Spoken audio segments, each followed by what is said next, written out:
So as you guys know, the paper's going to start off easy and that's going to increase in difficulty. So we have question number 1. Question number 1. So we have the universal set, which is odd numbers less than 30. And then we have set A, which is going to be 3, 9, 15, 21, and 27. And we have set B, which is 5, 15, and 25. We have to complete our Venn diagram to represent this information.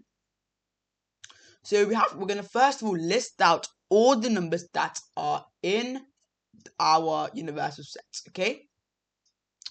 So we're going to list every single number which is going to be a universal set.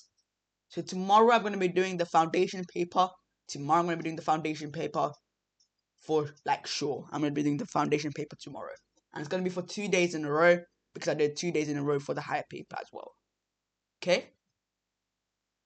So now we're going to list down every single number which is going to be in our universal set. So it is going to be odd numbers but less than 30. It's going to be 1, 3, 5, 7, 9, 11, 13, 15, 17, 19, 21, 23, 25, 27, and then 29.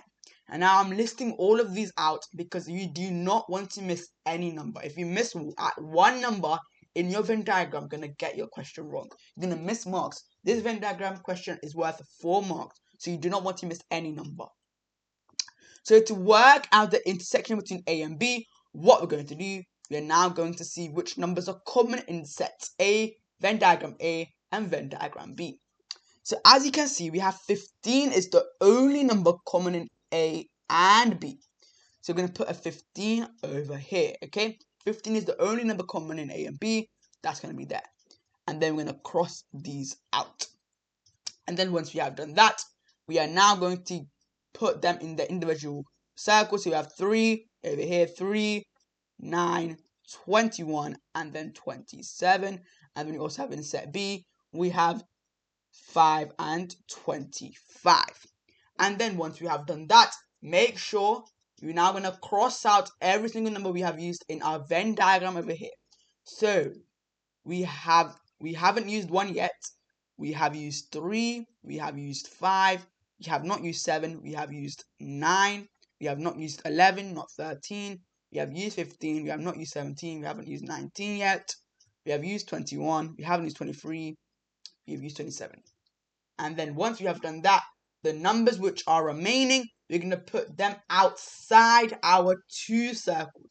When we put them outside our 2 circles, it's going to be 1, 7, 11, 13, 17, 19, 23, and then 29. And that is going to be your completed Venn diagram with all your information, okay? It is a lot of numbers in our Venn diagram. You have to put every single number in that Venn diagram, okay? So this question was worth 4 marks to complete our Venn diagram. As you can see, worth 4 marks over there. And now, part B is that a number is chosen at random from our universal set. What is the probability that the number is in set A union B? A union B. So to work at the probability, we have to know how many numbers there are in the universal set. So altogether, in our universal set, there are 15 numbers. There are 15 numbers in our universal set altogether, so that is going to be our denominator. So 15 is going to be our denominator. Now, we have to work out how many numbers there are in A union B. That means all the numbers in A combined with all the numbers in B. So it's going to be 1, 2, 3, 4, 5, 6, 7. There are 7 numbers in A and B. And we have to count the intersection number as well. There's going to be 7 numbers. So the probability is going to be 7 over 15. 7 over 15 is going to be your probability for A intersection B. Okay? So well done, guys, for getting that correct. And this whole first page was worth 6 marks in total. This is GCSE higher level maths. It's a higher tier. So let's move on to our next question. So we have to solve the simultaneous equation. We have 3x plus y is equal to -4, and then 3x minus 4y is equal to 6. So the previous question was called Venn diagrams. The previous question was called Venn diagram and Venn diagram notation, okay? This is paper 3, calculator. You're allowed to use a calculator. So, as you can see, we are given two simultaneous equations. We have to solve them, basically. We have two equations. We have to solve them. As you can see, we are actually very, very lucky because as you can see, one of the variables are already the same. As you can see, we have 3x and we have 3x as well. So you have 3x plus y is equal to -4. And then we also have 3x minus 4y is equal to 6. As you can see, we have the same numbers on our, we have the same coefficients in front of our x, meaning that we can cancel them out. So to cancel them out, does anyone know what we do? Do we add them? Do we add the two equations together, or do we subtract? Do we add or do we subtract? Because this is the you need to know what you need to do, because if you do it wrong, then you will not get the correct answer. You need to subtract. Well done. You have to subtract. Because if you do 3x minus 3x, they're going to cancel each other out. 3x minus 3x is going to give us 0. As you know, 3x minus 2x is going to give you 0. So we're going to subtract them together. 3x minus 3x is going to cancel each other out. 0. And then we have y minus -4y. Y minus -4, we're going to add them. So y plus 4y is going to give us 5y. Because 2 minuses together become a plus. Going to be 5y. And there's -4 minus 6 is going to give us -10. So you have 5y is equal to -10. And then to find the value of our y, what we're going to do, we're going to divide by 5 on both sides. Divide by 5 on both sides to get y is equal to -2. We got a value for y, so we know that y is equal to -2. Now, once we've got a -2, now we're going to substitute back into one of our equations. So I'm going to use the first equation. The first equation we have 3x plus y is equal to -4. I'm going to use that. So we have 3x plus y is equal to -4. So we have the value of our y. We're going to substitute our values into. We have -2, substitute it in instead of y. So you have 3x. We're going to have -2 is equal to -4. Okay?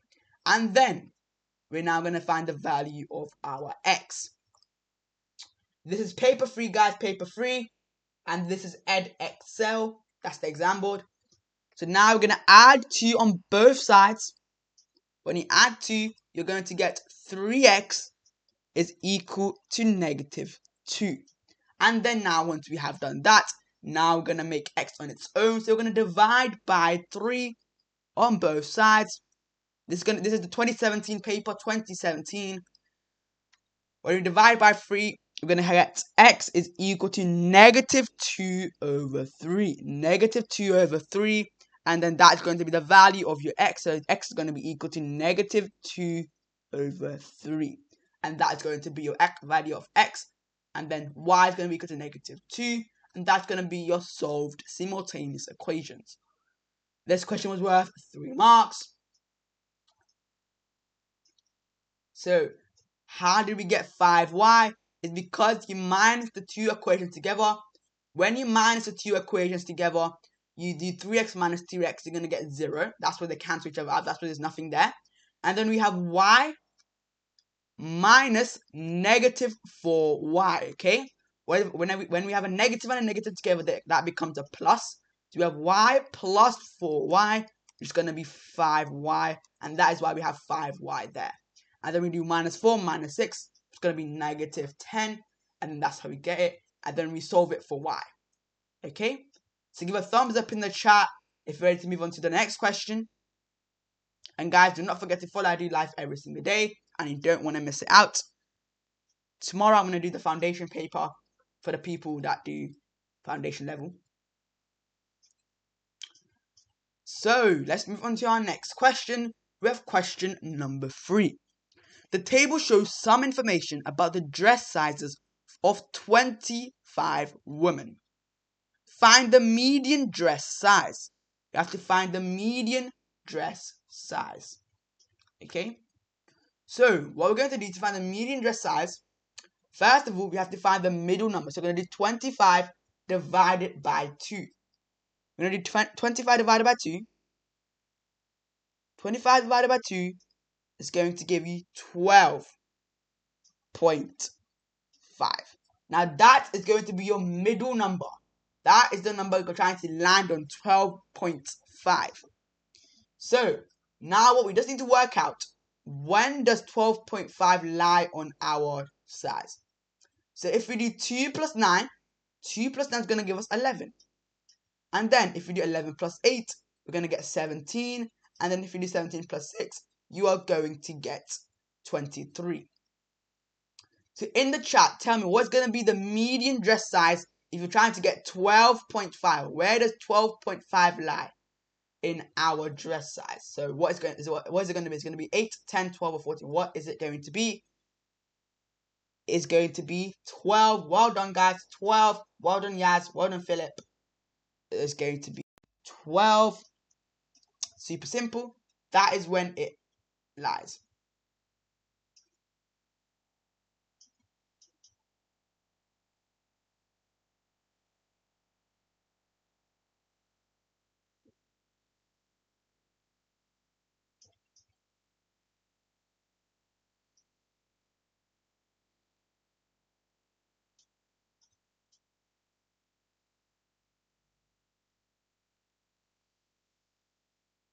Why is it 12?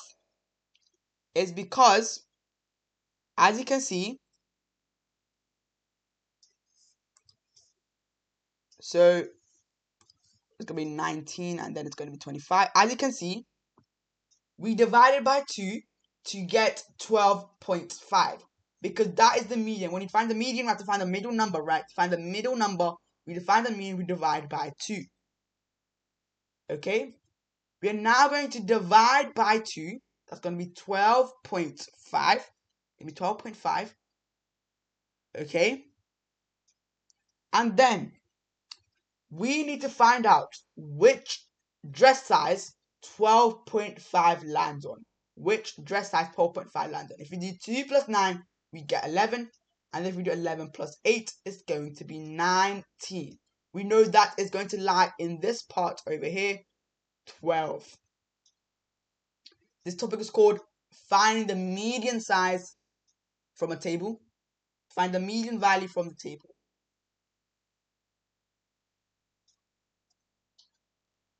So, moving on to question, part B of the question. So we have 3 of the 25 women have a shoe size of 7. Zoe says that if you choose at random one of the 25 women, the probability that she has either a shoe size of 7 or a dress size of 14 is 9 over 25 because 3 over 25 plus 6 over 25 is equal to 9 over 25. Is Zoe correct? You must give a reason for your answer. This is one more question, so you have to tell them if she is yes. You have to say yes or no and give a short reason. So let's quickly look at that, what she did, and tell me if she is correct or incorrect.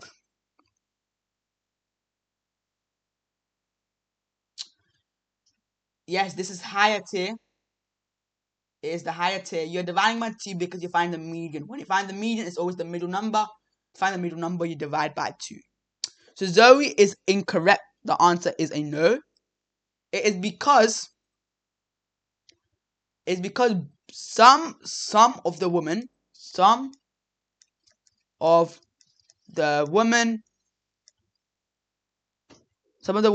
could have both size 7 shoe.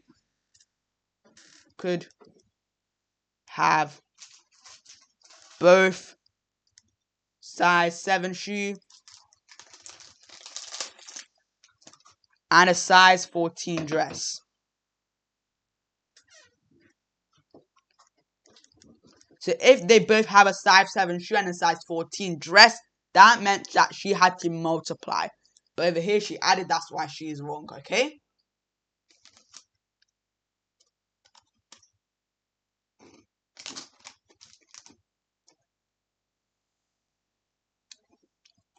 So this question was worth 2 marks in total. Okay, this is the higher paper, guys. Higher paper free calculator. So you can use a calculator for this. You can use a calculator. So, we're on to question number 4. So Daniel bakes 420 cakes. He bakes only vanilla cakes, banana cakes, lemon cakes, and chocolate cakes. 2/7 of the cakes are vanilla cakes. 35% of the cakes are banana cakes. The ratio of the number of lemon cakes to the number of chocolate cakes is 45. Work out the number of lemon cakes Daniel bakes. So, first of all, what we're going to do, we're going to work out how many vanilla cakes he has.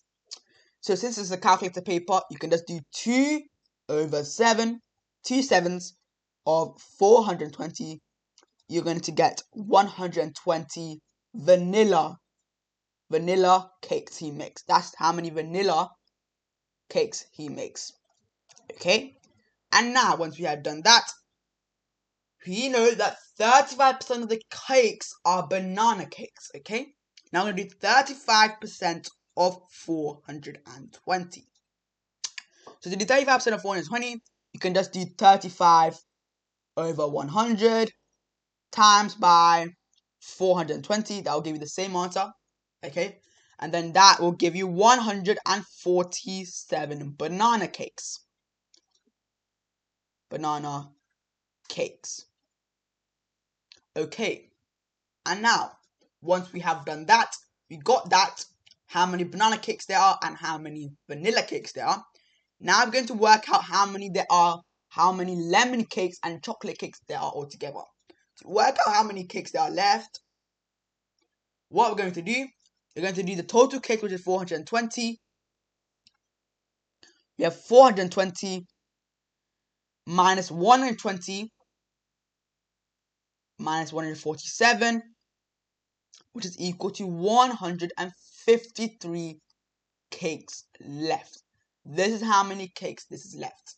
That means that's going to be the total of lemon cakes and chocolate cakes. And now, once we have done that, now we're going to share this number in the ratio of 4 to 5. We know that if you add 4 plus 5, that's going to be 9 parts in total. We're going to do 153. 153 divided by 9 is equal to 17. And once we've got 17, now we're going to share it in the ratio. 17 is going to be 1 part of the ratio.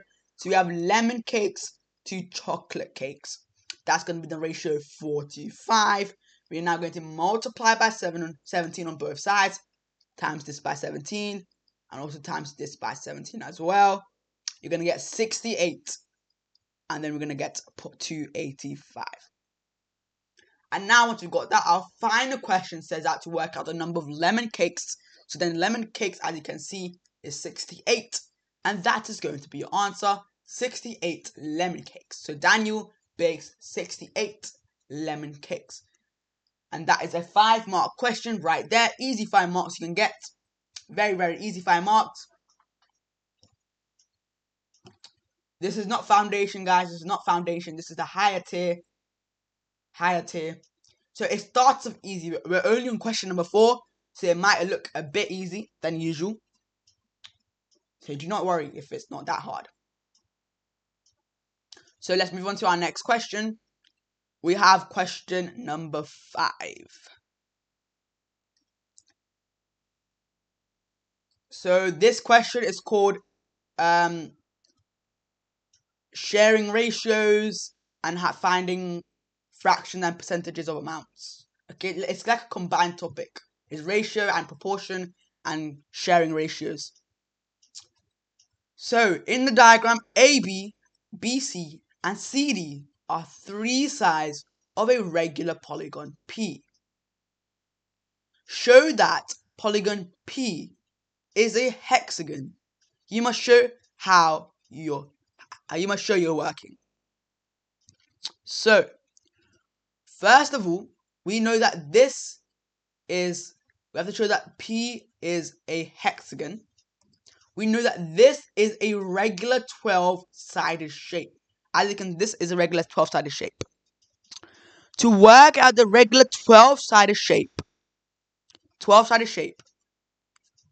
what we're going to do, we're going to work out one of the interior angles of our 12-sided shape. The interior angle of our 12-sided shape.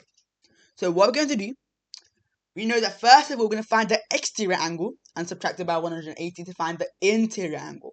Or what you can do, you can find the sum of the interior angles and then divide it by 12. So what I'm going to do, I'm going to find the sum of the interior angles. So, or I'm going to find the exterior angle first. So I'm going to do 360 divided by 12, which is the number of sides. Then that's going to be 30 degrees. Now this is the exterior angle. That is one exterior angle of the 12-sided polygon. Okay. Now to work out the interior angle, does anyone know what we subtract 30 degrees by to get our interior angles? To get one interior angle, what do we subtract it by? In the chat, you're going to do 180 minus 30. We're going to do 180 minus 30 degrees to get one interior angle. That is going to be 150 degrees. And that's going to be the size of the interior angle. So we just did that to find the interior angle. So we know that this is going to be 150 degrees. Okay, that's going to be 150 degrees. We just worked that out. And then, after we have done that, we also know that this is a square, right? So square has angles of 90 degrees. So this is going to be 90 degrees right there. Now we have 90, 150.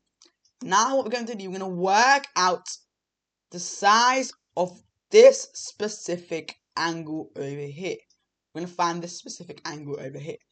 So to work that out, we know the angles around a point add up to 360 degrees. So to get the interior angle of P, so we're going to do 360 minus 150 and then minus 90 to get 120 degrees. And that is going to be the interior angle for P, for shape P. So interior angle for shape P. Now, once you got your interior angle for shape P, we know that this is going to be 120 degrees.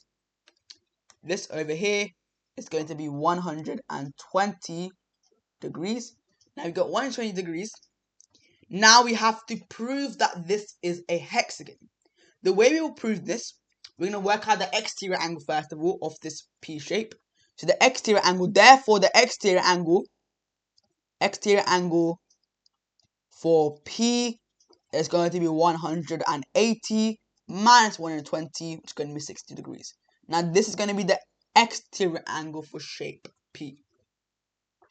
So to prove that this is a hexagon, and remember hexagon is a 6-sided shape, we're now going to do 360 divided by 60.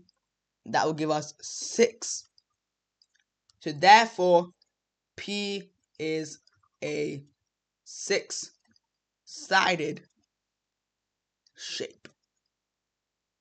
Okay, and that will be your answer. The required therefore is a hexagon.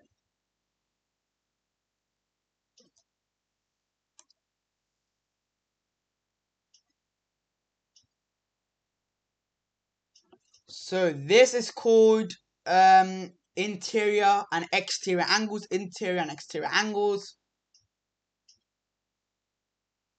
finding the sum of the exterior angle. There's basically exterior and interior angles combined, basically.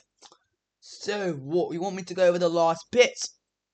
So, you guys know that we have to find the exterior angle for P. Exterior angle for P is going to be 180 minus 120 degrees. We know that the interior angle plus the exterior angle is going to be 180 degrees. So we're going to do 180 minus 120 to get 60 degrees. That is going to be your exterior angle. Now, we know that in a shape, in a polygon, the exterior angles add up to 360 degrees. So then that's why we do 360 divided by 60 to get the number of sides. When we get a number of sides, that's going to be 6. And that literally proves the point that this is a six-sided shape, which is a hexagon. Okay?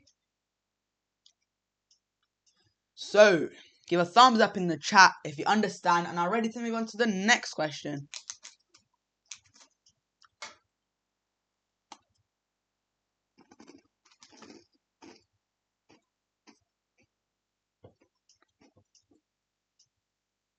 Okay.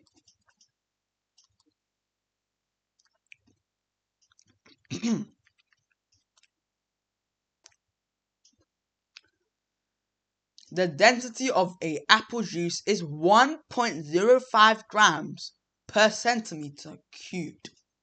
The density of fruit syrup is 1.4 grams per centimeter cubed.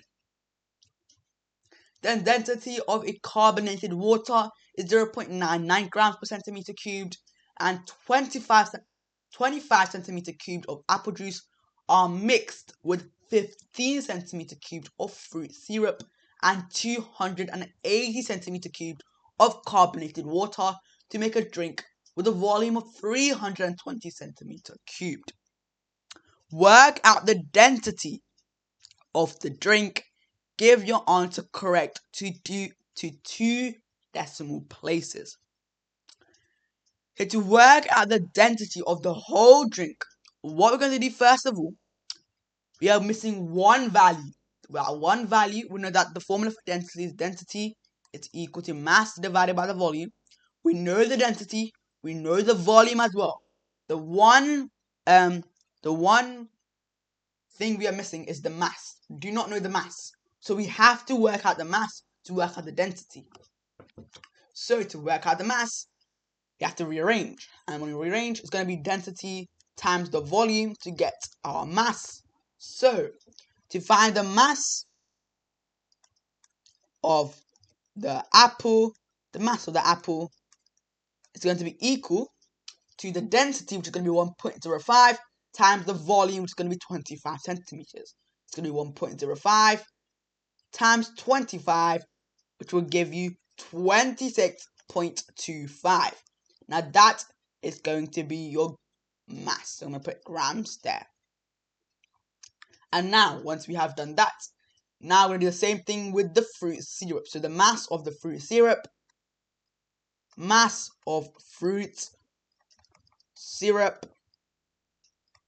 is going to be 1.4. It's going to be the density times by the volume, which is 15. Use your calculator and you would get 21 grams.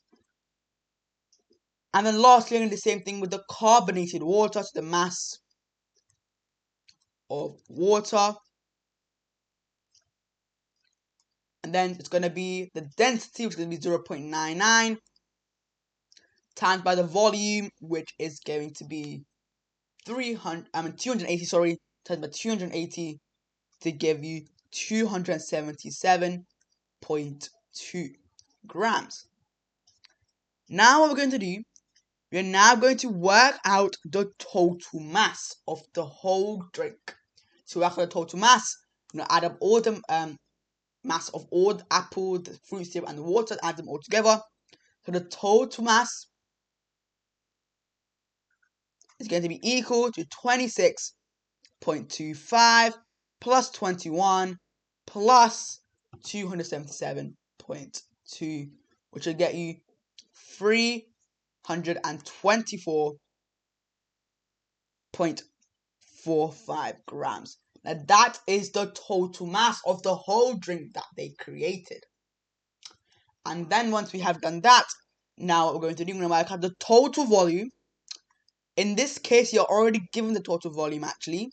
The total volume is 320 centimeter cubed, already given in the question. Now, so we have to work out the density of our drink. We know the density is equal to mass divided by the volume. So it's going to be mass, which is going to be the density. Going to be the mass, which is going to be 324.45 over the volume, which is going to be 320. And then you're going to use your calculator to get 1.01 grams per centimeter cubed. And that's going to be density of your drink. And that's going to be answer 1.01 to 2 decimal places. And that's going to be a final answer worth 4 marks. This topic is called density. Density is the topic.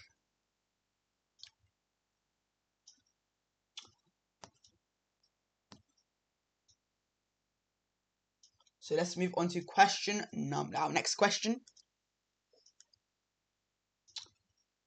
So we have ABC is a right-angled triangle. It's a right-angled triangle. We have to calculate the length of AB. So AB, you have to calculate this specific length over here. So what I'm going to do, I'm going to label this X. I'm going to label this X. Now I label this X. Now what we're going to do, we're now going to use one of our formulas. So we're going to use trigonometry for this to work this out. So we have to work out the length of the side using an angle. So we're going to use trigonometry. So the acronym you guys need to remember is SOHCAHTOA. So we have SOHCAHTOA. So I'm going to label the sides. Sorry.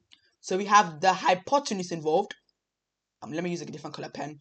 So we have the hypotenuse involved and the opposite side involved as well. So if we have the opposite side involved and the hypotenuse involved, what trigonometry ratio are we going to be using? Are we going to be using sine, cos, or tan? Which one are we going to be using in the chat? Which one are we going to be using? Is it going to be sine, cos, or tan? It is going to be sine. Well done. It's going to be sine. So the formula for sine, you use this acronym to remember the formula for sine is going to be sine theta is equal to the opposite side divided by the hypotenuse. Now once we've gotten that, now I'm going to substitute our values in. So it's going to be sine 23 degrees, which is going to be our angles, is equal to x. Trying to find that out over 15. Now to find out the value of our x, what we're going to do, we're going to multiply by 15 on both sides to get rid of our denominator. And now once we have done that, it's going to be 15 sine 23 degrees is equal to x. And then use a calculator to work this out. You're going to get 5.86 to 3 significant figures. Remember guys, it says 3 significant figures. And that is going to be your length of AB. So it was a 2-mark question, easy trigonometry question.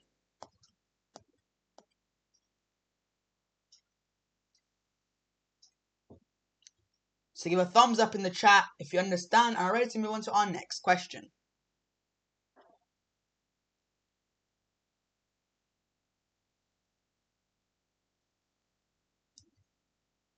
So we have question number 8. So a square with sides of length x centimeter is inside a circle. Each vertex of the square is on the circumference of the circle. The area of the circle is 49 centimeter squared. Work out the value of x. You have to work out the value of x. Give your answer correct to 3 significant figures. So for this type of question, what we have to do, we have to visually draw this out. Otherwise, you cannot answer this. So we know that we have a circle. So I'm going to draw my lovely circle over here. Now, once you draw the circle, it doesn't have to be perfect. Now, what we need to do now, we know that there's going to be a square inside the circle. There's a square inside the circle. and the vertex is touching each of the sides. It's going to be over here. The square is going to be over here like that. So touching each side, that's going to be our square. Okay? Touching each side of the... So each vertex is touching the circumference. And then we know that the area of the circle is 49 centimeter cubed and the lengths are x. So I'm going to label the lengths of our square x. This is going to be x centimeters. And then with the center of the circle is going to be to here is going to be the radius. To here is going to be the radius as well. Now, we have done that. Now we're going to we have to work out the value of our x. So I've drawn this for you, and that's going to really help you to answer the value of our x, and get the value of our x.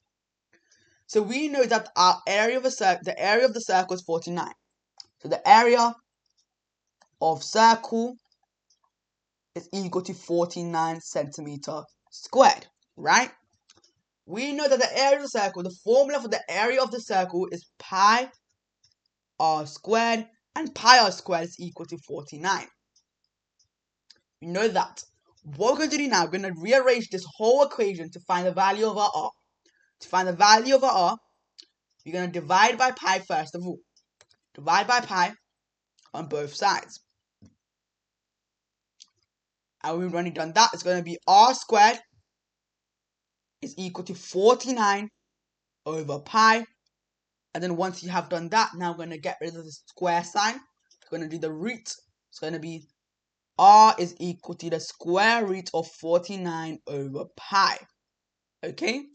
Now we got the value of our radius, and that's going to be approximately, let's say, 3.95 to 3 significant figures, so 3.95. So now we've got our value of our r. And now once we have done that, we know that this is going to be a right angled triangle. This is going to be a right angled triangle. Okay? It's going to be a right angled triangle. So, if this is a right angled triangle, we're going to use Pythagoras' theorem to work out the value of our x. So we know that a squared plus b squared is equal to c squared. So it's going to be r squared. In this case, it's going to be r squared plus r squared is going to be equal to x squared. So we know that r is equal to 3.9. It's going to be 3.95 squared plus 3.95 squared is equal to x squared. And then we're going to work this out. We're going to simplify this. So this part over here, we're going to simplify this. So we have this part. It's going to be 31.194 is equal to x squared. And then find out the value of our x. When the square root on both sides, with the root on both sides, you're going to get x is equal to 5.59 to 3 significant figures. 5.59 to 3 significant figures. And that is going to be your answer of, that's going to be the value of your x. 5.59. Okay? And that is going to be your answer. You just need to draw it out to visually see it. Then you can easily answer this question. Just draw it visually and you can easily answer the question. Okay? 4 marks.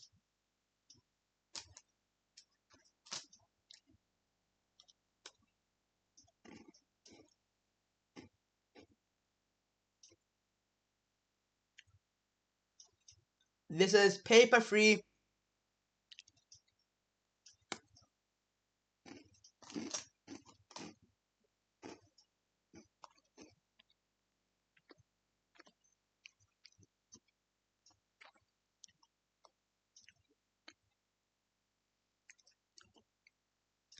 So let's move on to our next question.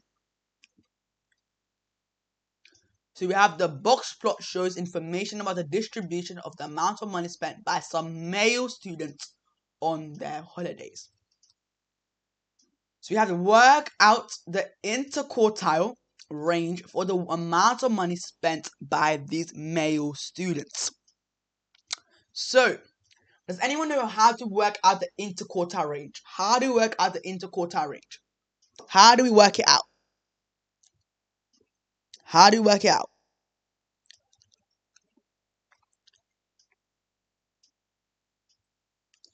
is going to be the upper quartile minus the lower quartile. Well done. It's going to be the upper quartile minus the lower quartile. So, you know that's going to be the upper minus the lower quartile, obviously. So the upper quartile is going to be this line over here. So that is going to be 330. So you have 330, that's going to be upper quartile, minus our lower quartile, which is going to be 150. Now, obviously, if you use a ruler, you can exactly see the point, and that's going to be 180. 180 pound is going to be your answer. Fairly simple. Yes, if you've done 340 and 155, that's alright. But in the exam, when you actually have the paper in front of you, you have to be exact. Okay, be exact with your lines. But in this case, you're kind of on the device, so it might be, you might see it a bit differently. But when you're in the actual exam, use a ruler to help you to get the exact values. This is from 2017.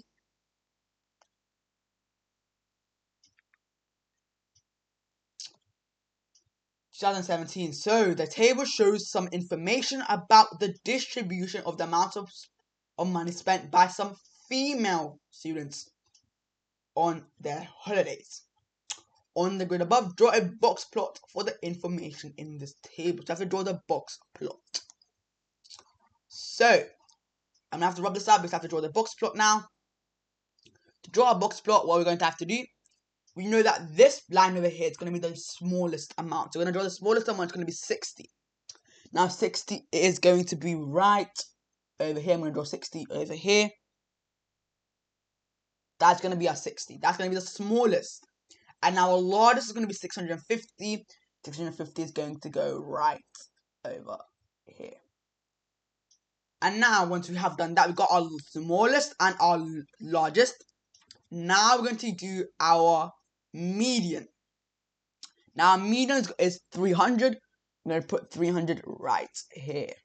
And then our lower quarter 180, label quickly do 180. 180 is going to be right there. And then we're going to have our upper quarter, which is going to be 350. 350 goes right there. And then remember, there's going to be our box over here.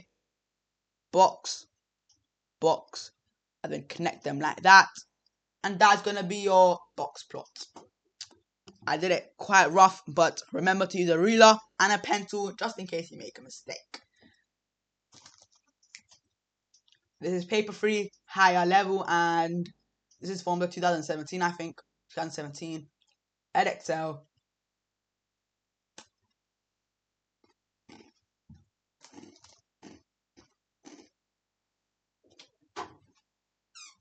Okay. We move on to the next question.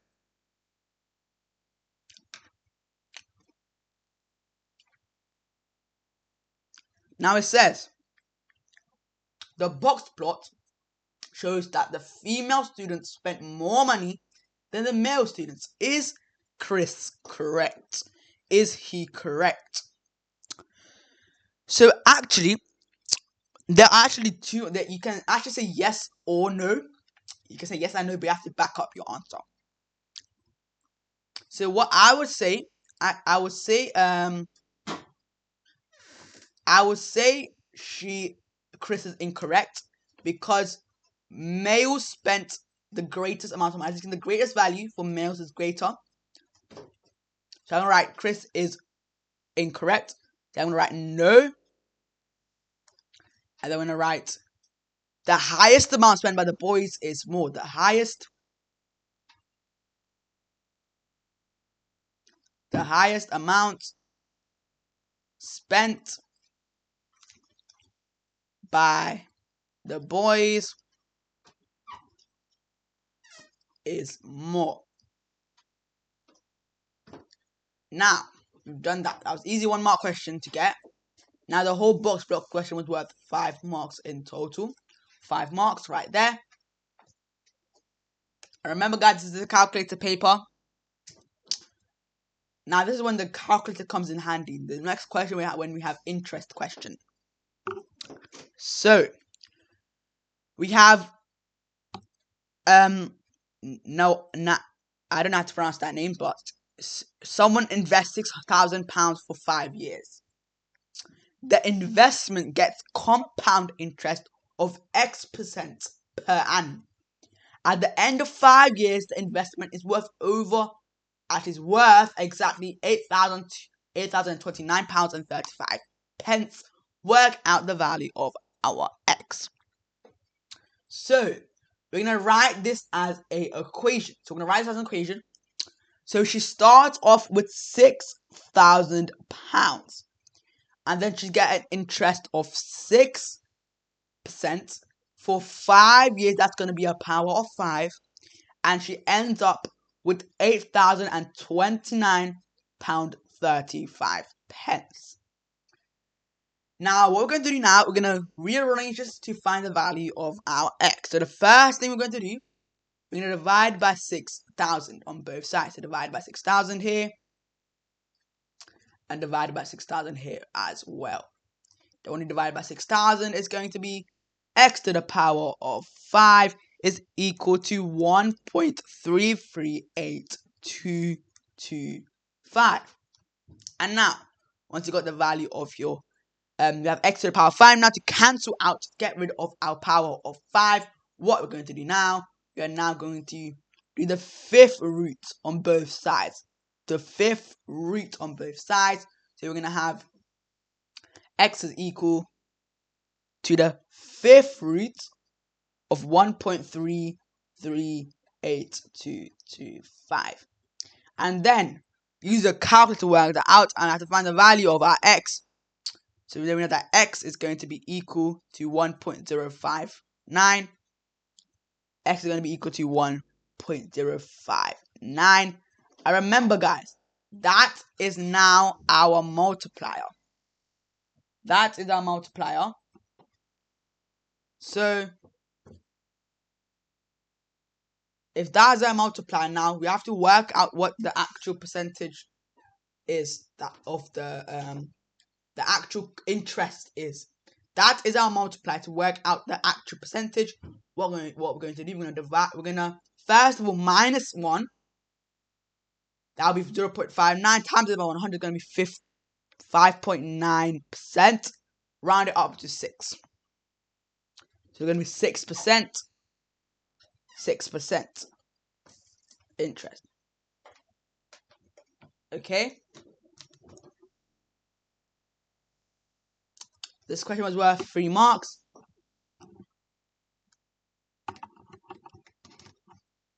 Okay.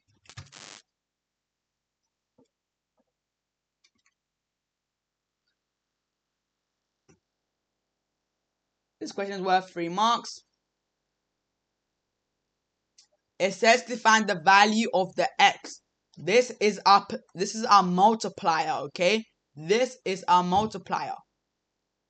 This is our multiplier. You do not have to find you don't have to write percentage sign over here, but it says you have to find the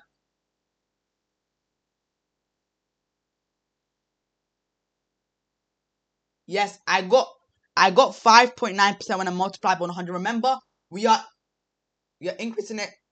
I just rounded it to 6, but you can put 5.9. So I'll put 5.9 if you want. But as you guys know, I just rounded it because normally interest is written as whole numbers. Interest is normally whole numbers.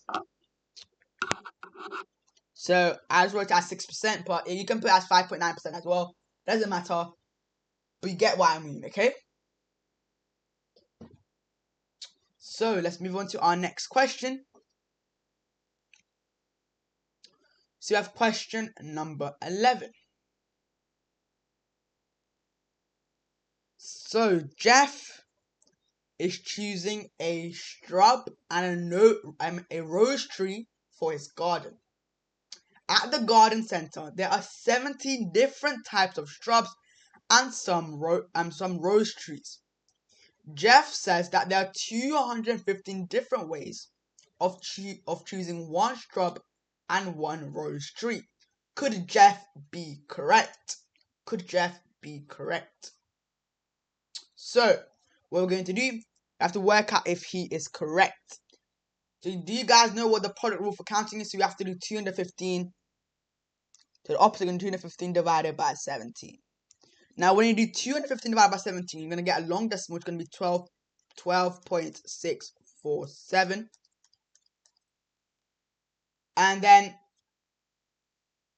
that is going to be the number of rows trees that Jeff said. That's going to be the number of rows trees. So Jeff is incorrect because the number of rows trees has to be a whole number, right? You can't have 12.6 rows trees. That is not possible. You have to have a whole number of rows trees. So the answer is no. Jeff is incorrect because the number of rows trees must be a whole number. So the number of rows trees must be a whole number. Okay? It must be a whole number. And that's how you get the value of 12.64. 2 marks in total.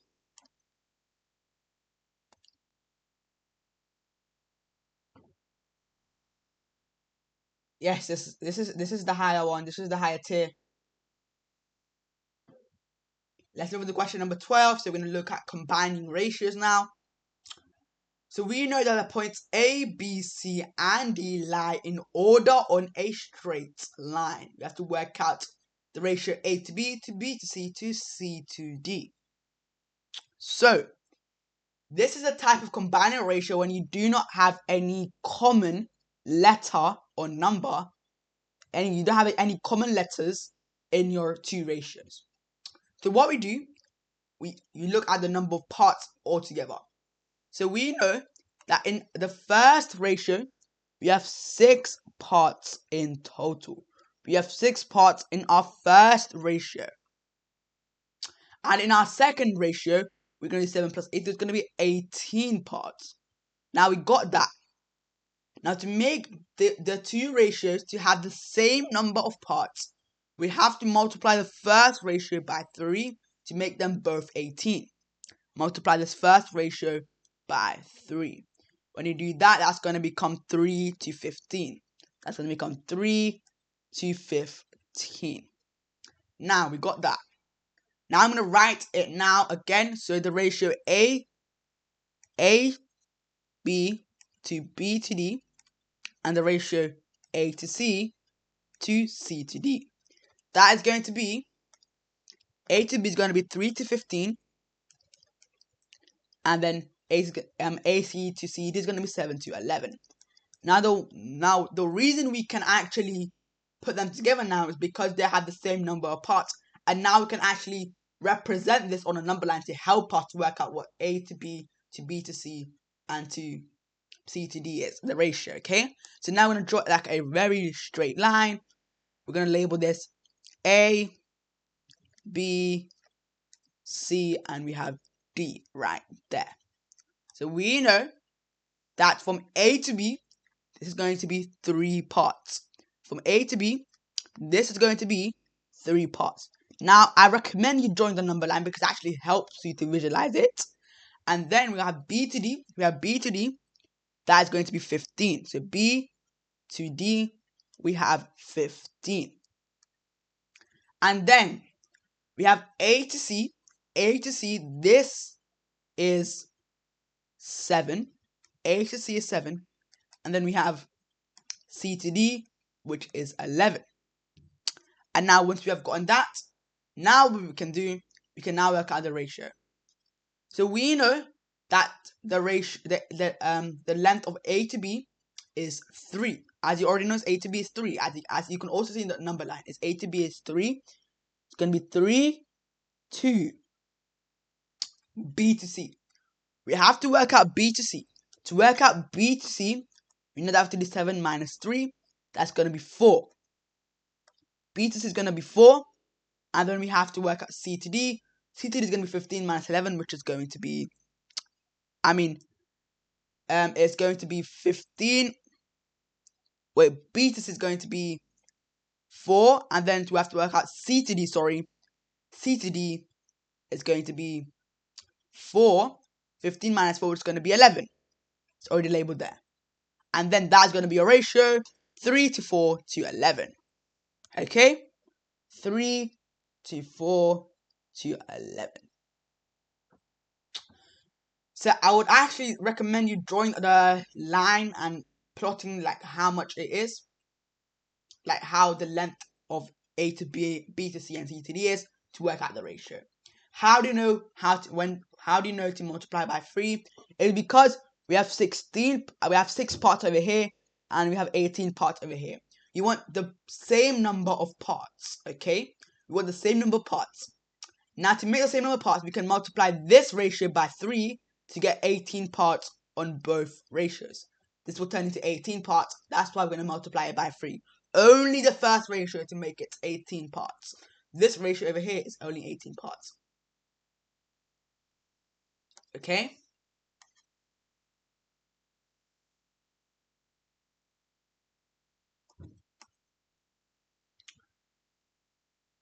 It says it was 6 and 17. What do you do? Can you please explain what you want me to do, sir? Yes, you basically find the lowest common multiple. Lowest common multiple, or the... Yeah, I think it's the lowest common multiple you have to find.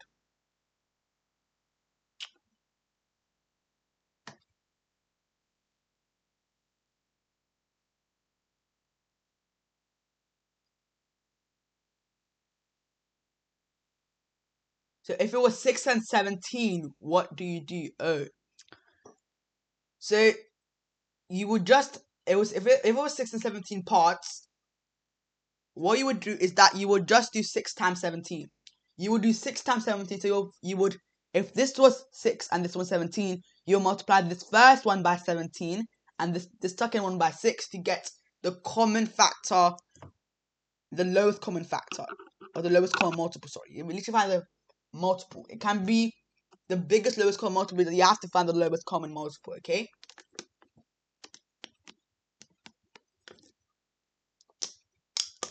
So,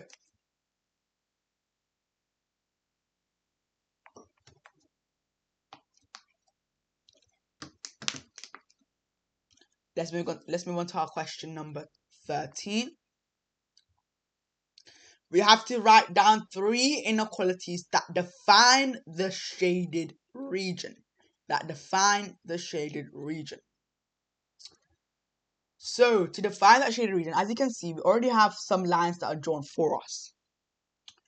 So, we have this line. You know that this line. Can anyone tell me in the chat, what is this line over here? I'm going to quickly color this in. So, this line over here. What is this line over here? What is this line? Is y is equal to what? What is it? Y is equal to -2. Well done. It's going to be -2. Y is equal to -2. And then we have the next one over here. We have this line over here that passes through the origin point. We have this line over here which passes through the origin point. If a line passes through the origin point and has a positive gradient, you should know that's going to be y is equal to x. Y is equal to x. Okay? This is going to be y is equal to x. And now once they're done, they'll have to find the final equation of the line. This one over here. This one over here. We know that this has a gradient of 0.5 and it has the y-intercept of 1. So it's going to be y is equal to 0.5x plus 1. If you do not know how to work out the gradient, it's going to be the change in y. It's going to be the rise and the fall, or that formula, if you know that. Rise divided by the fall. So that's going to be the 3 equations you need to know. And now, once you've gotten the 3 equations, what we need to do, we now actually have to work out, we have to put this out inequalities. So we have y is equal to -2. As you can see, we know that this line over here is going to be less than or equal to -2. As you can see, it's less than -2. So it's going to be y is greater than or equal to minus 2. It is not minus 0.5. As you can see, this is a positive gradient. It's a positive slope. It's going up in a positive line. So meaning it has to be a positive gradient. You just have to remember that it's a positive gradient. And then the next one's going to be the same. It's going to be y is greater than or equal to x. And this one over here is going to be y is going to be less than or greater than 0.5x plus 1. And that's going to be your 3 inequalities that define the shaded region.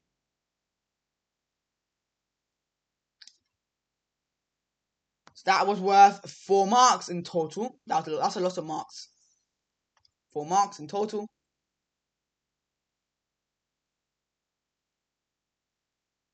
This last one is less than, is because, as you can see this line over here, why it's going to be less than is because this line over here, so you do not get y is 0.5x plus 1. So you guys should know that the equation of a line is y is equal to mx plus c. That is the equation. That's the basics you need to know, that the equation of a line is y is equal to mx plus c. We know that the c is the y-intercept. C is the y-intercept. The y-intercept is when it touches the y-axis or intersects or whatever it is. So it touches at 1. Value of 1, that is going to be the plus 1. That's going to be the value of our c. As you can see, I wrote plus 1. Now the m is the gradient. To work out the gradient, what we're going to do, we're going to get 2 points. We're going to get 2 points. I'm going to get this point over here and this point over here. So you know that we're going to move up once and it's going to be rise over fall. It's going to be rise and run. It's rise and run, sorry. Rise and run. So we're going to go up once and go across twice. We're going to go up once, go across twice. It's going to be 1 over 2. 1 over 2 is the same as saying 0.5. 0.5, and that is your gradient. That is how we get 0.5x plus 1. So, let's move on to our next question.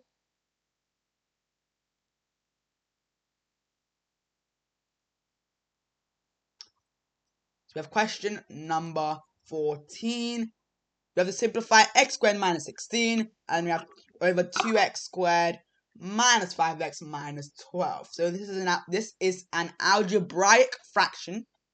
So to simplify this, you have to first of all factorize the numerator, and then factorize the denominator, and then we're going to cancel out the same brackets. As you can see, the first one, we have x squared minus 16. This is a difference of 2 squares. That means that we can write it as x plus 4, and then x minus 4 is a difference of 2 squares, so you can just write it like that, okay? And then we have this one over here. We have 2x squared minus 5x minus 12. So with this one, we are going to be using the AC method. So the first thing I'm going to do, we're going to do 2 times 12. We're going to get negative 24. Negative 24. Or let's just say 24. So what two numbers multiply to get to 24 but add to get to negative 5? That is going to be, that's going to be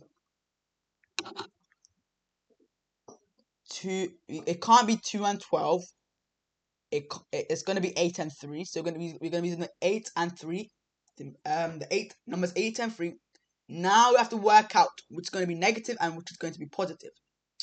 So it's going to be 2x squared. It's going to be 2x squared, and then plus 3, and then 2x squared minus 8. Okay, 2x squared plus 3x, 2x squared minus 8. And now, once you've done that, we haven't fully factorized it yet. Then we have to divide it by the coefficient. Divided by the coefficient, the second bracket, and that is going to be 2x squared plus 3, and then we have x squared minus 4. Okay? And that's going to be your factorized bracket, okay? So guys, before you tell me it's wrong, please let me finish my working out to actually see if I'm actually wrong, okay? Because as you can see, I'm not wrong. And remember, it's not going to be a square sign over here, okay? It's not going to be a square sign over there. Basically, 2x squared minus x times x is going to be 2x cubed. And remember, it's not going to be x over here as well.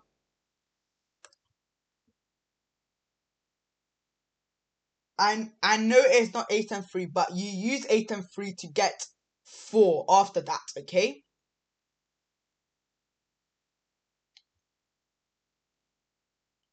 So,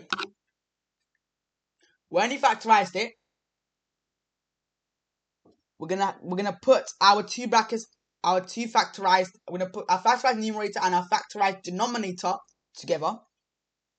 So we have x plus 4 and x minus 4. And then we have 2x plus 3 and x minus 4. We've done that, okay? Now we've gotten that. Now what we're going to do now, we're going to simplify this. Now we're going to cancel out the same brackets. So in the chat, tell me which bracket can we cancel out? So which one is basically the same bracket that we can actually just cross out? It's going to be x minus 4. It's not going to be x plus 4. You can see x minus 1, x minus 4. Cross these out, and then we're going to be left with x plus 4 over 2x plus 3. Okay? And that's going to be your answer. That's a 3-mark question right there.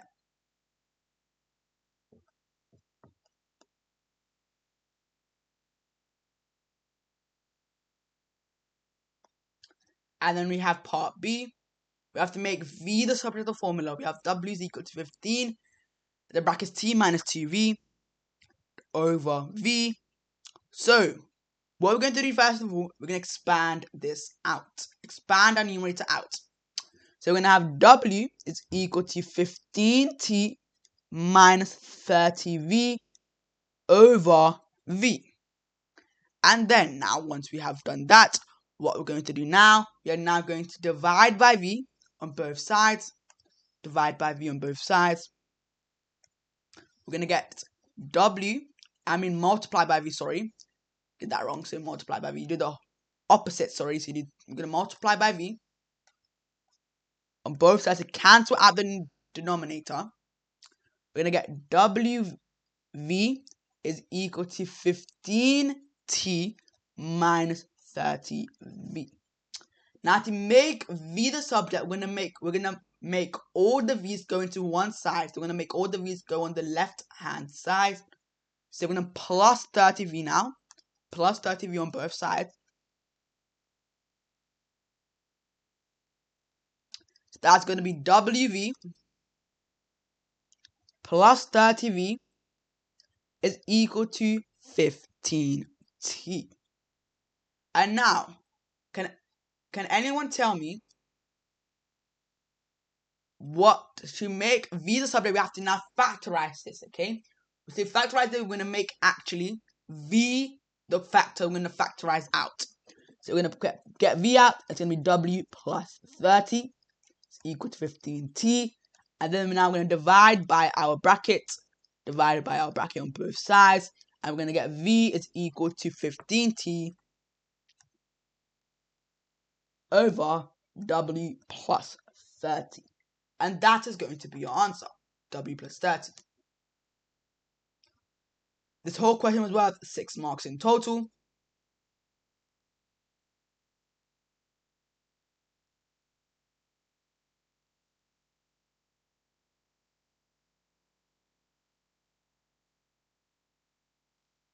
So you want me to explain which factorization works? So the factorization would work.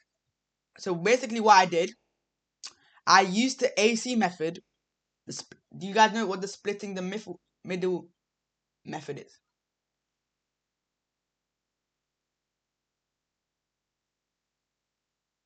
So let me quickly show you how I did it. Yes, you cannot split the middle. You can't split the middle in this one. It's because we have a coefficient as well. And it's because this is a prime number. And then you can't split the middle, right? So what I did was that I got 24, right? Or we can actually split the middle as well. So whichever method you do, you can do whatever method you can do. But the method which I do is I multiply these two numbers together. So I do 2 times 12. It gives us negative 24. Now you want two numbers that multiply to give us 24, but add to give us negative 5. So can someone tell me the two numbers? It's going to be we got negative 8 and 3, right? We got negative 8 and 3. Now we have negative 8 and 3. We are now going to put it like this. We're going to put it as 2x minus, we're going to put 2x plus 3x plus minus 8x. So it's going to be 2 plus 3x squared, plus 3x minus 8x minus 12. So this is the splitting the middle method, okay? Guys, look at this. I split the middle. Remember, we still have our 2x squared over here. I just forgot to put that down. We have 2x squared plus 3x minus 8x minus 12. So we split the middle, okay? 2x plus 2x minus 8x is going to still give us negative 5x. And now, once we have done that, we got that, what we're going to do now, we have this part over here. We're going to factorize it. We're going to get x. We're going to factorize out the x, ending up with 2x plus 3. And then we're going to factorize out over here the 4, the negative 4. Then factorize the negative 4. It's going to give us 2x plus 3. As you can see, we know that these two brackets are the same, meaning that we are on the right track. We're on the right track, meaning that our two brackets are the same. And then we're going to combine these two terms over here. There's going to be 2x plus 3, and then x minus 4. And that's going to be a factorized bracket. So that was the splitting the middle method. So whenever you do the AC method, you use the splitting the middle method. And then that's how you would do it. Okay? Now, I hope you guys understand now. Give a thumbs up in the chat if you actually understand how to factorize that.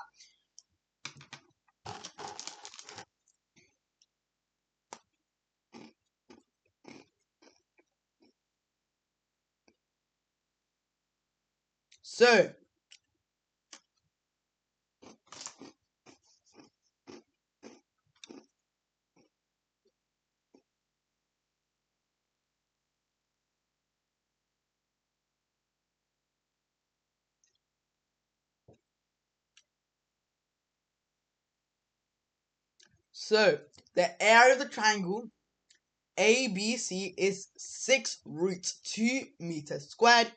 Calculate the value of your x. Give your answer to 3 significant figures. So we're gonna be using the sine rule. The sine rule, the formula which has the signs in it. So the formula is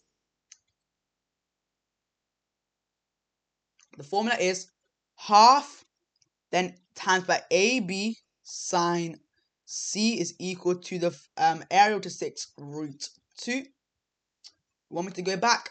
I'm going to go back for 10 seconds. Okay?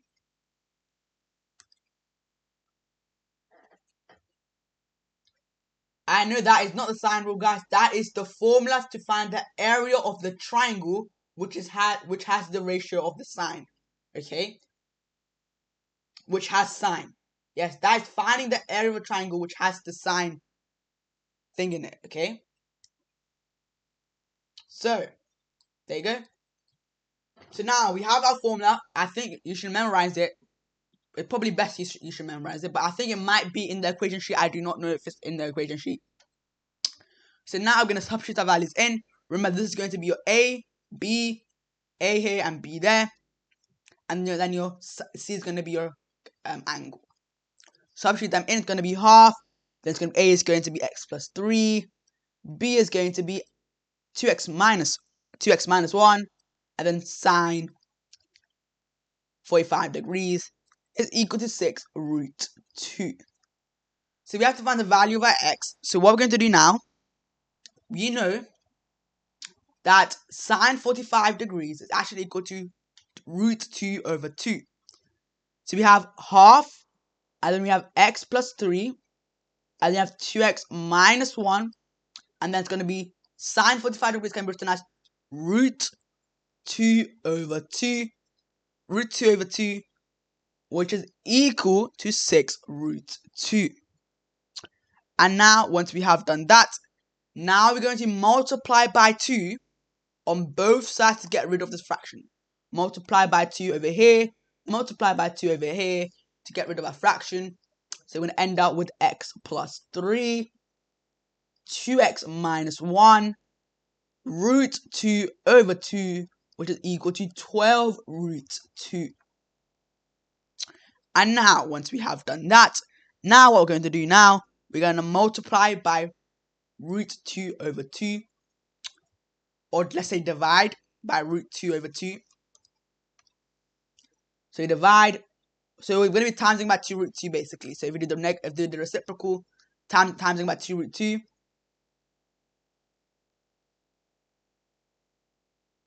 which would then be equal to x plus 3,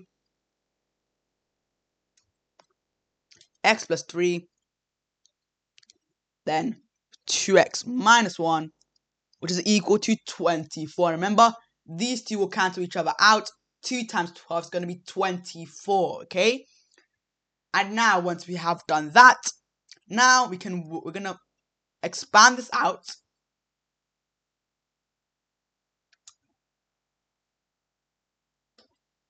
So now I'm going to expand these out. You guys should now have to expand this out. We're going to do x times x is going to be 2x squared.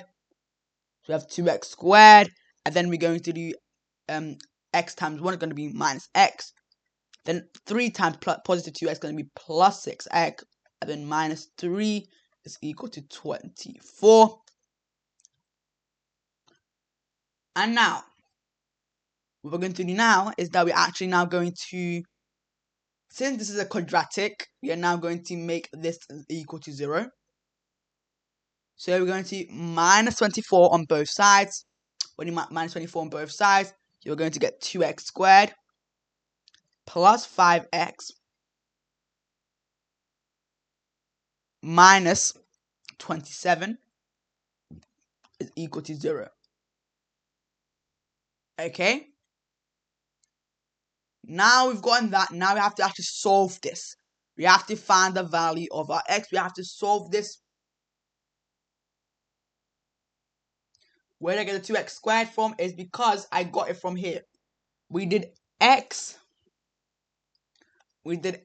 times 2x squared. So we did x times by 2x squared to get 2x squared. I mean x times 2x to get 2x squared. This is called expanding the brackets. And over here, we minus 24 on both sides, okay?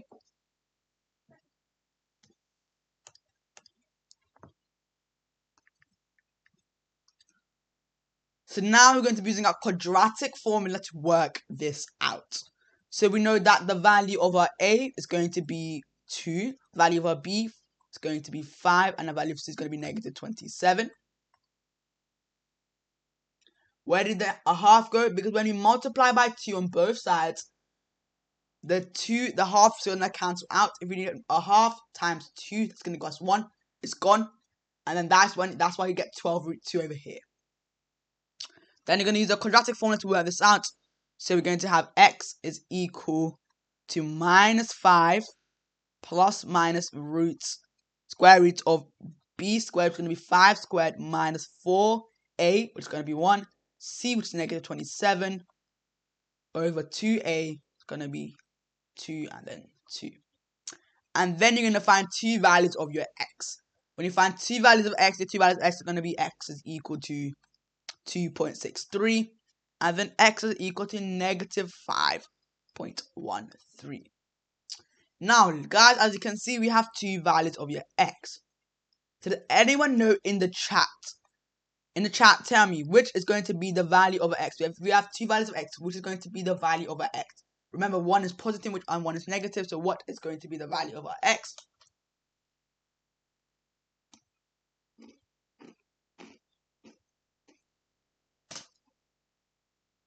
Yeah, it's going to be 2.63. Is the positive one because you cannot have a negative length of a side. So then, the answer is going to be 2.63. That was a 5-mark question. 5 marks right there. Well done, guys. I'll leave it on this page for like a few seconds. Take screenshots or whatever you want to do. Copy it down. And guys, do not forget to follow I Do Live every single day. And double tap the screen if you already haven't. So we have question number 16. Using x and n plus 1 is equal to minus 2 minus 4 over x to the power of 2n. With x is 0 is equal to minus 2.5. Find the values of x1, x2, and x3. This is the topic iteration. So if you do not understand this topic is called iteration. It's a grade 9 topic. It's basically when you repeat something over and over again. It's basically when you repeat something over and over again. You guys know that you're already given the formula. This is the formula that we're going to be using to repeat our thing. So we have minus 2 minus 4 over x squared over n. That means to find the first value of our x1, that is going to be our formula, which is going to be negative 2, and then minus 4, and then it's going to be x squared, and then n. That x squared and n is going to be minus 2.5. So we know that x is going to minus 2.5 squared. Now that is going to be equal to minus 2.64. This is the higher paper GCSE. So now, once we have done that, now we're going to repeat our method. So we're gonna have x. The second time we do it, it's gonna be minus 2 and then minus 4 over the answer of our previous one. The answer squared, which is going to be equal to 2. Paper free. It's gonna be minus 2.57, and then it's gonna keep on going. And then we have x. The third time we do it, it's gonna be minus 2, minus 4, and then answer. The answer from the previous one, so this one over here, squared, which is going to give us 2 minus 2.6. Minus 2.6. And then lastly, we're going to put them together. We're going to have minus 2.64 minus 2.573 and then minus 2.6. Okay? That's going to be your answer.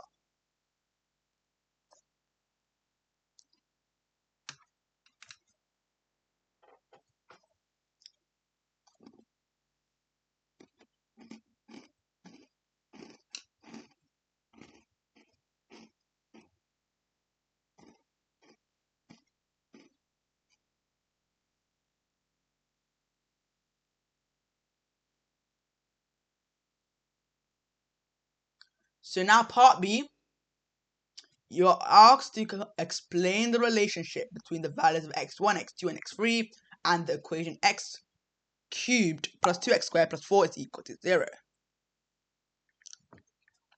So, what you're just going to write is that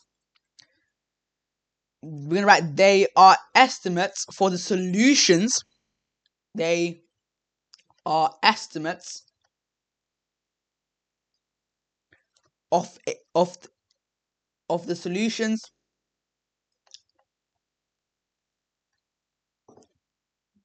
to the equation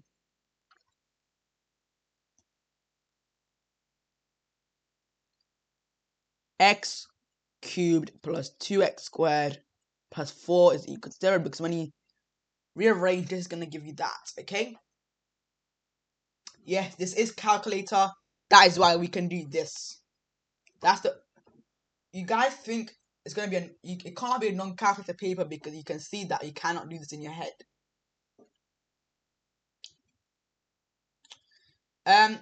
Paper 2 and paper 3 are like interlinked. That means they have overlapping topics because they are both calculator papers. That means that it's harder to predict what's gonna come in the paper 2 and paper 3. It is very easy to predict what's gonna come on the paper 1 exam, is because that is the only paper that's non-calculator. Because you're not gonna get like the quadratic formula on paper 1, or you're not going to get trigonometry with the ratio with the degrees that not 39 degrees. You're not gonna get that. Okay. You know that you will get Pythagoras on paper 1. You're going to get Pythagoras on paper 1. You know those topics. Okay? So now that's 5 marks. Moving on to our next question.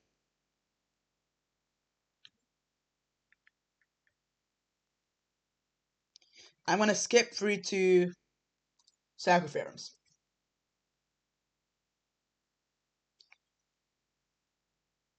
So we have A, B, and C are points on the circle of radius 5 cm, center is 0. DA is equal to, and DC are tangent to the circle. DO is equal to 9 centimeters. Work out the length of ABC. I have to work out the arc of ABC. So ABC, this arc over here. So the first thing you have to do, we know that this is equal to 9 centimeters. That is equal to 9 centimeters. So now, we know that tangents meet the radius at 90 degrees. Tangents meet radius at 90 degrees.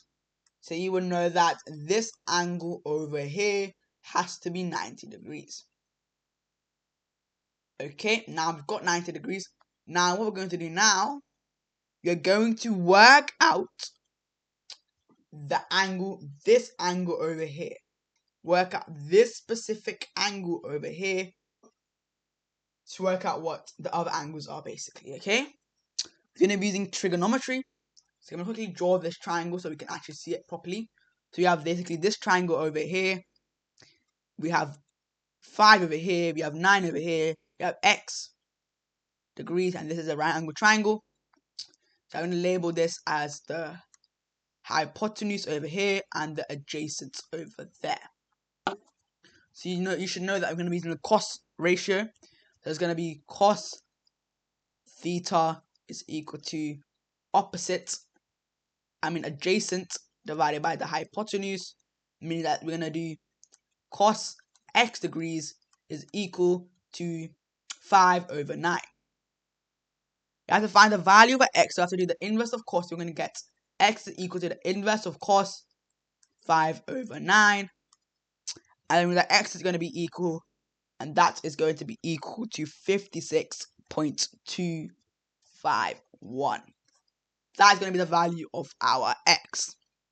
Now, to work out the value of OAC, to work out this whole angle over here, so we work out the value of x. To work out the angle, this whole angle over here, it's going to be 2 times the angle, okay? We know that in a kite, this angle is equal to this angle, as you know, and then that means it's going to be twice as in the size.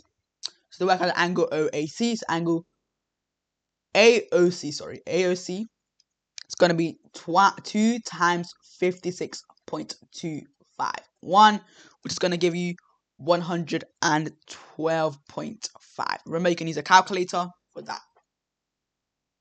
And then now, once we have done that, we know that this is going to be equal to approximately 112.5. Now we can work out what this specific angle is going to be equal to. we can work out what this specific angle is equal to. Okay? To work it out, we know that angles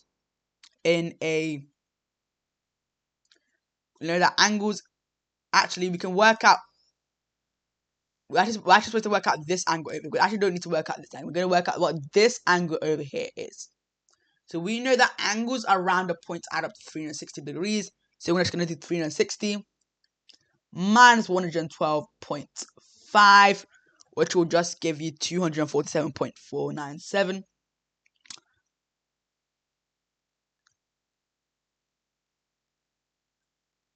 So I'm just using the long numbers. So actually I'm doing this on a calculator. So I'm not writing every single decimal point. But right now I'm gonna write every single decimal place. But I want it to be accurate. I want my answer to be accurate, so I'm gonna just truncate it I'm gonna truncate over here. Okay. So now we have done that. We got this angle over here. To work out the length of this specific arc, we're gonna do this out of 360. It's gonna be 247.497 over 360 times by 2 pi r. That is going to be the circumference. That's the formula for the circumference. That is going to give you 21.6. Three significant figures, and that is going to be your answer, 21.6 centimeters.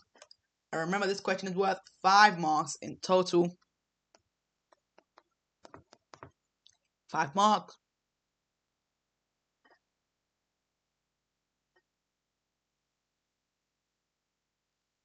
Questions left. So since this paper has so many 5-mark questions, I think there's only 20 questions in this paper. So to solve this, what we have to do is that we have to actually factorize this. So I hope you guys know how to factorize.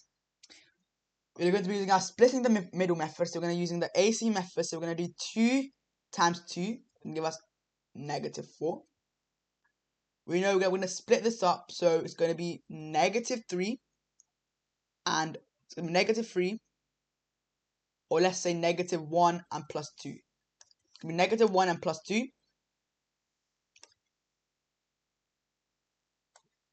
Actually, we have -4 over here. So we have to find two numbers that multiply to give us -4 but add to give us plus 3. It's going to be -4 plus 1. It's going to be -1 plus 4. -1 plus 4. Remember to use what, you need to know which sign you put it on. -4 plus 1. So it's going to be 2x squared. When I say 2x squared minus 1x plus 4x minus 2. So basically split this up, okay? We splitted this up.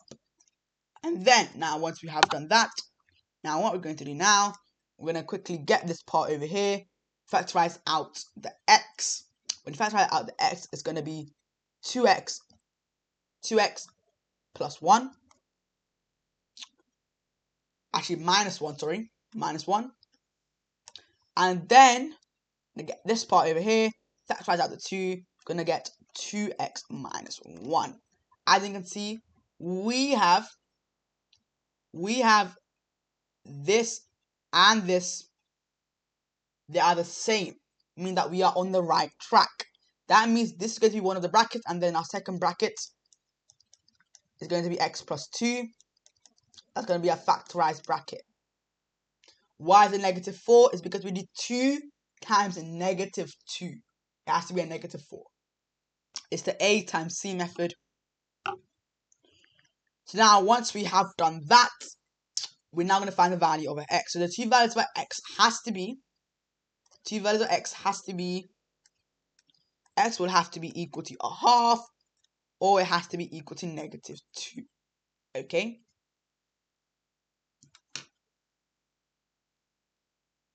Where did I get -1 and +4? Is because these two numbers multiply to give us -4, but these two numbers add to give us +3, okay? You have to find those two numbers so that you can split the middle. So you can split the 3x into 2 parts, okay? So now, lastly, we have to write this, so we have to solve this inequality. Remember, this is a double. It's going to have two values of x. So x is two values because this is less than 0. It's equal to 0, meaning that x has to have two values of x because either bracket has to be equal to 0. So either this bracket is equal to 0 or this bracket is equal to 0. So then we know that x is going to be greater than a half, or it's going to be x is less than -2. Remember, when you have a negative number, you swap the sign, so the answer is going to be x is equal to x greater than a half, and then x is less than -2. That's going to be a 3-mark question done. Okay, 3-mark question done.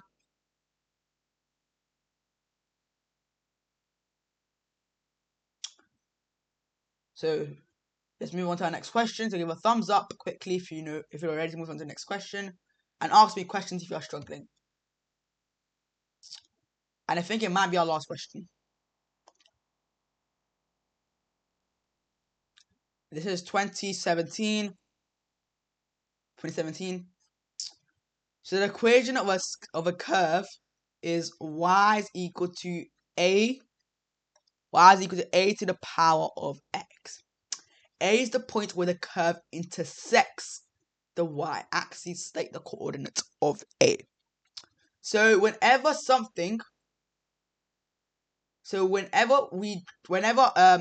a line crosses the y-axis, that means if it crosses y-axis, it means that the x has to equal 0, right?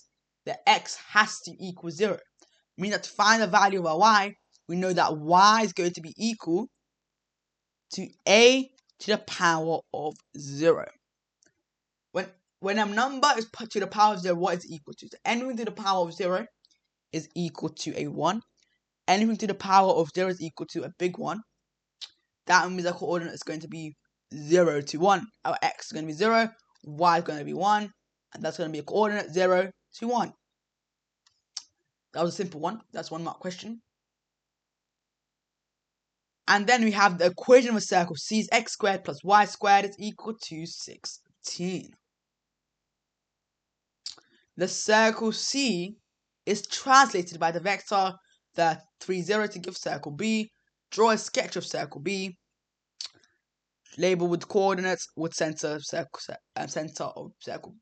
B and any points of intersection with the x-axis. So if we know that this specific circle moves from A to B, first of all, we need to work out what the radius is. We know the radius is going to be the square root of this. Square root of 16 is equal to 4. That's going to be the radius. Okay? The radius is going to be 4 of the circle. So what we're going to do, we have to sketch this out. This is a sketching question. So before I even sketch this, I have to sketch you have to sketch A first. So A was like this, okay? A is a circle, and we have our x-axis over here. And whenever we have a circle, it's going to be coordinates of 0, 0 at the center. We have 0, 0. And when we have 0, 0, this is going to be -4, as in the radius is 4. And that means it's going to be 4 over here, okay?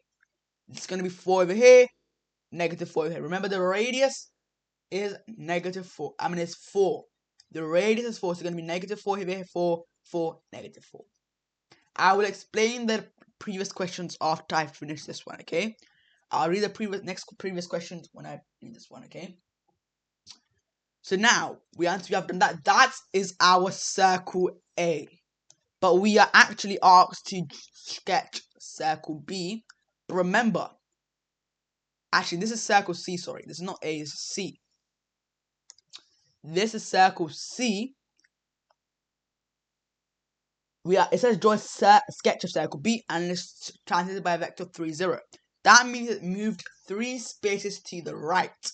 So if it moved 3 spaces to the right, so we have our x-axis over here, our y-axis over here, then we have our circle in the over here somewhere like that. We know that this center is going to be 3, 0. And this over here has to be 7. We're going to do 4 plus 3 to give us 7. Minus 4 plus 2 is going to give us -1. And that is going to be a rough sketch diagram, okay? And then that's our point of intersection. So that's going to be it. That's literally your 3 marks. Done. Nothing else to do. So you guys told me, you guys want me to repeat the previous question. So in the previous question, what I did, you guys know that when something, yes, the center is 3, 0, but my circle is a bit wonky. That's why it doesn't look like the center.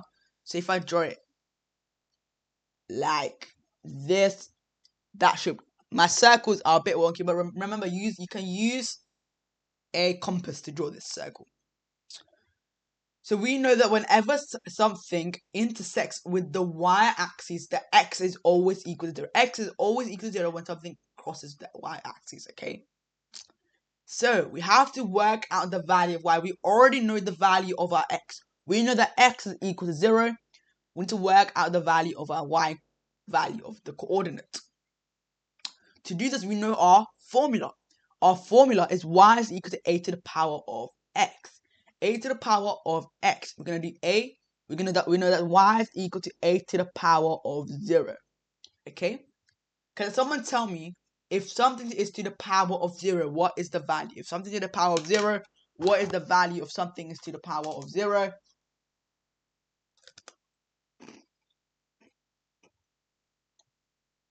Yes, it is 1. That means that y is equal to 1. If y is equal to 1, that means our y value for the coordinates is 1.